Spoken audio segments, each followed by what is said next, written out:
आज सवेरे उनका प्रश्न था, क्या कुंवारी कन्या शंकर भगवान के शिवलिंग का पूजन कर सकती है? शिव महापुराण, स्कंद पुराण, सारी पुराण कहती है पार्वती मैया मात्र 6 वर्ष की थी जब उन्होंने शिवलिंग का स्मरण किया था।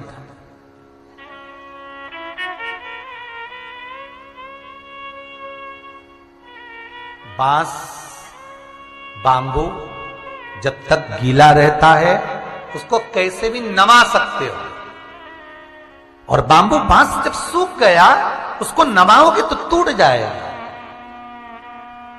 बच्चों को संस्कारवान बनाना है, बच्चों को संस्कारित बनाना है, तो जब तक वो बाल्यावस्था में हैं, छोटे हैं, उस समय पर उनको संस्कारित बनाया जा सकता है। और बच्चे जब अपनी उम्र पर आ जावे, एक अवस्था बढ़ती चली जावे, 10th क्लास में आए, 12th क्लास में आए, धीरे धीरे वही बच्चा 8th क्लास तक रहता है तो तुम्हारी सुन लेता है, 9th तक भी रहता है तो तुम्हारी साध कर सुनकर चलता है, 10th क्लास में आता है, मित्र दोस्त बढ़ते हैं तो उसको ये लगने लगता है मेरा मान सम्मान हो, 4 दोस्तों के सामने मेरे माता पिता चिल्लाए ना, कोई आवाज ना लगाए, घर के नाम से ना पुकारें। 12वीं क्लास तक आता है तो और उसकी पोजीशन बढ़ने लगती है नवयुवक बच्चों के साथ में। फिर कॉलेज में आता है, जो उसको घर के नाम से पुकारता है उससे बात करना बंद कर देता है। घर में ज्यादा चिल्ला चोट करते हैं तो बात करना बंद कर देता है, दोस्तों को समय देता है, दोस्तों को मोबाइल पर लगे रहता है, मित्र दोस्तों से बात करता है, घर के लोगों से बात नहीं करता। बाहर रहेगा तो इतना खुश रहेगा, फुल एंजॉयमेंट जिंदगी जिएगा। घर के अंदर ऐसा आएगा जैसे लोगों ने 4 जूते मारकर भेज दिया है।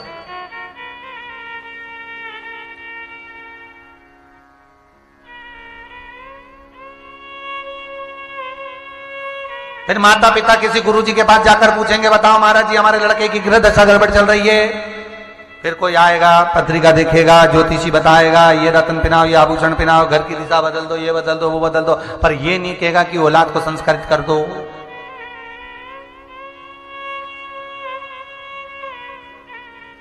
बच्चों को कार दिलाने की जगह संस्कार दिलाओ। कार दिलाओगे तो बच्चे बेच कर खा जाएंगे, संस्कार दिलाओगे तो बच्चे कारों की लाइन लगा देंगे। अगर संस्कार हैं तो कार शोभा देती है। महाराज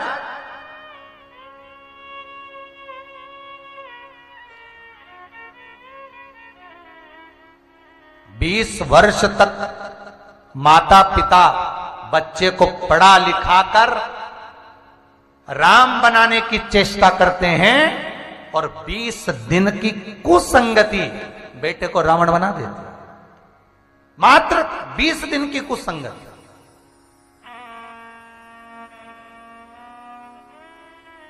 दो बच्चों को संस्कार दो।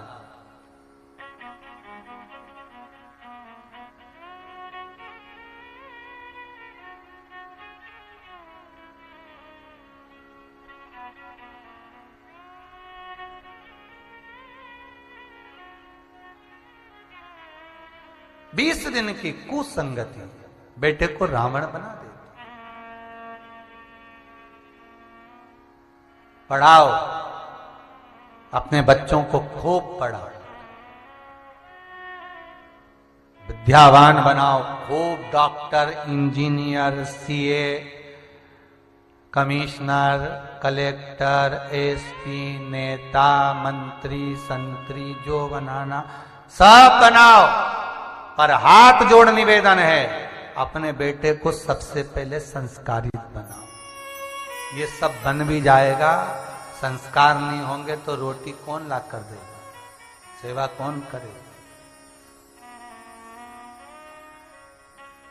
खूब पढ़ाओ दिल से। भगवान ने धन दिया हो तो बच्चों को अच्छा पढ़ाना चाहिए, बेटा हो चाहे बेटी, खूब दिल से पढ़ाओ, खूब पढ़ा, पर थोड़ा संस्कार। है बेटा चलो लोटा भर के पानी लो, शिव जी के मंदिर जाओ, उठाओ जल, सूर्य नारायण भगवान को अर्घ दो, सिर पे तिलक लगाओ। अरे मम्मी कोई फैशन, सिर पे तिलक लगाओ। सबको प्रणाम करो।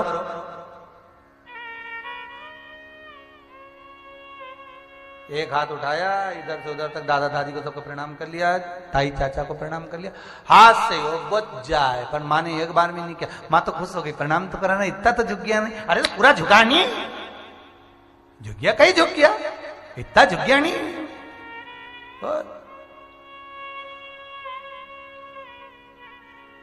इतने में खुश हो गई हो, मेरा बेटा तो इतना झुक गया। अरे पूरा झुका, अभी उम्र है।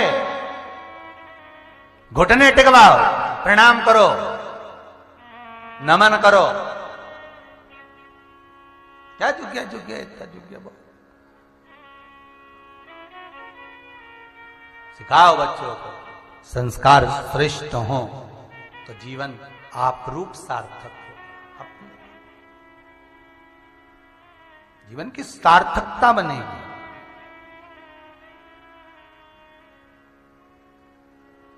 और जब जीवन की सार्थकता सिद्ध हो महाराज, तब आनंद की अनुभूति आप रूप हो।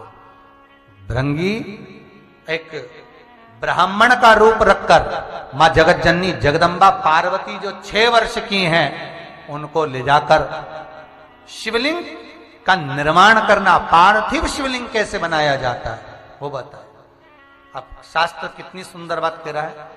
स्कंद पुराण कहती है और लिंग पुराण कहती है। लिंग पुराण के अंतर्गत कहा भगवान विष्णु को शिवलिंग का निर्माण करना भृंगी ने सिखाया। ब्रह्मदेव, अग्निदेव, सूर्य नारायण, इंद्र, लक्ष्मी, ब्रह्माणी, ये जितने देवता हुए, सारे देवताओं को अगर शिवलिंग का निर्माण करना बताया तो स्वयं भृंगी देव ने बनाया। स्वयं बने भगवान शंकर के गण भृंगी निर्माण कैसे किया, पार्वती को बताया। हे जगत जननी जगदम्बा, पार्वती के सम्मुख में भृंगी देव आए। थोड़ी सी बालू, थोड़ी सी मिट्टी लाए। बालू और मिट्टी का मिलन कर कर, केवल मिट्टी का शिवलिंग नहीं बनता, उसमें थोड़ी सी बालू या कंकर उसमें होना चाहिए। क्यों? ये लिंग पुराण कहती है कि मिट्टी के अंदर बालू या कंकर एक छोटा सा इसलिए डाला जाता है, अभिषेक करते समय जब पूरा शिवलिंग पानी में गल भी जाए, कहीं से खंडित भी हो जाए, उसमें जो बालू डली हो, कंकर डला हो, कंकर तो पत्थर का होता है, वो खंडित नहीं हो सकता, वो गल नहीं सकता। इसलिए कंकर को शंकर मानकर अगर पानी भी चढ़ता रहा तो पूजा स्वीकार करी जाएगी। इसलिए पूर्ण मिट्टी नहीं, उसमें बालू हो, कंकर हो, थोड़ा सा। और बहुत सीखने वाली बात है महाराज, बहुत प्रेम से सीखिएगा। शिवलिंग का निर्माण कई लोग आज भी करते हैं। शिवलिंग का निर्माण, मिट्टी लिया, बना लिया और पानी चढ़ाया, फिसल गया शिवलिंग, या तड़क गया, या कहीं खंडित हो गया, तो मन में आ गया बताओ हमने तो शिवलिंग बनाया था, खंडित हो गया, या तिड़क गया, या गल गया, हम तो पानी चढ़ाए तो वो पूरा गल चुका है। तो उसमें एक कंकर हो या उसमें बालू की रेत हो, रेत में ढेर कंकर होते, बालू रेत में ढेर कंकर होते, कोई तो कंकर साबुत रहेगा, कोई कंकर पर भी अगर जल चढ़ा तो शिव है।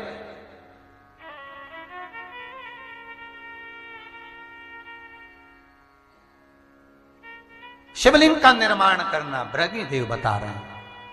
पार्वती माता को देखकर जगदम्बा,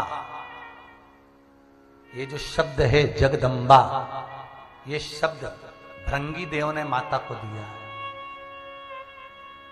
भृंगी देव, हे जगदम्बा, हे जगदम्बे।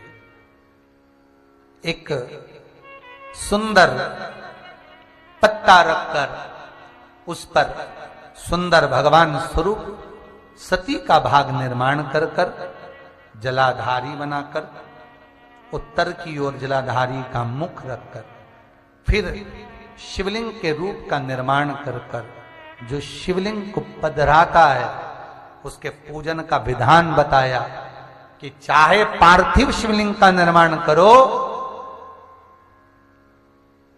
चाहे घर के अंदर शिवलिंग रखो, छोटा शिवलिंग का निर्माण होना चाहिए। हां, अगर किसी मंदिर का निर्माण हो रहा है, किसी मंदिर में प्राण प्रतिष्ठा हो रही है, किसी मंदिर में शंकर का शिवलिंग विराजमान हो रहा है, तो जो जजमान शिवलिंग का निर्माण, जो जजमान प्राण प्रतिष्ठा कर रहा है, जो जजमान प्रतिष्ठा करने के लिए बैठा है, उस जजमान के 12 उंगल से बड़ा शिवलिंग होना चाहिए। अगर मंदिर में शिवलिंग है, कहीं बाहर अगर शिवलिंग है, तो यजमान जो पूजन करे उससे 12 उंगल बड़ा शिवलिंग, हाँ 12 उंगल से और बड़ा शिवलिंग होगा तो वो कोई दिक्कत नहीं है, उससे फल ही मिलेगा। पर मंदिर के अंदर देव पूजन के लिए जो मंदिर बनाए जाते हैं, उसमें 12 उंगल से अगर नीचे का शिवलिंग होता है तो वो श्रेष्ठता नहीं देगा।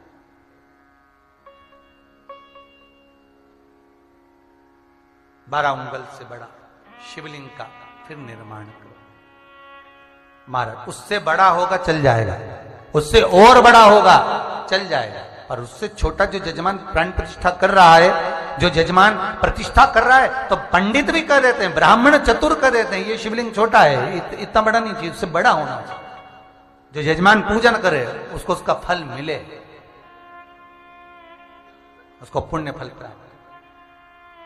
जब तो आप लोगों को हम बारंबार कहते हैं कि आप लोग जो भी उपाय करते हो वो घर में कर लेते हो, आपसे कहते हैं मंदिर में जाकर करो। मंदिर में जाकर करोगे तो शिवलिंग जो बड़ा स्वरूप का होता है वो अधिक फल देने वाला है, उसका आनंद सुख अलग। जैसे बेलपत्री का छोटा सा पौधा पार्वती का स्वरूप होता है, बेलपत्री का जो बड़ा मध्यस्थ पौधा होता है वो उमा और ललिता का स्वरूप होता है।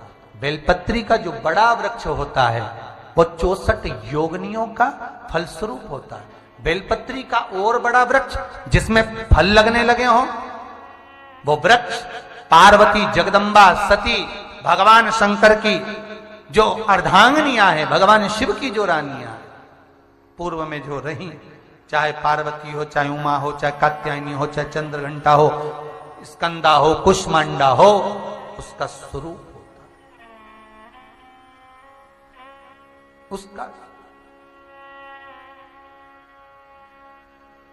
महाराज एक प्रश्न यहां आया है, महाराज जी पोते को सफेद स्किन का प्रॉब्लम है, हमने उपाय करा, उससे स्किन वापिस तो आ गई थी पर फिर वापिस श्वेत हो रही है। उपाय के अनुसार हमने कर तो लिया था, फिर वापिस अपने कलर में आ भी गई थी वो, फिर तो निवेदन इतना सा है कि एक बार उपाय, शिवरात्रि का उपाय जो है वो शिवरात्रि के दिन भस्म चढ़ाकर अवश्य करें, और दूसरा जो सफेद स्किन के लिए उपाय बताया गया आज की कथा में, सती शिव चरित्र में, उसका स्मरण करें एक बार, उसको अवश्य करें। और भस्म वाला जो उपाय है वो लगभग 5 बार तो अवश्य करें।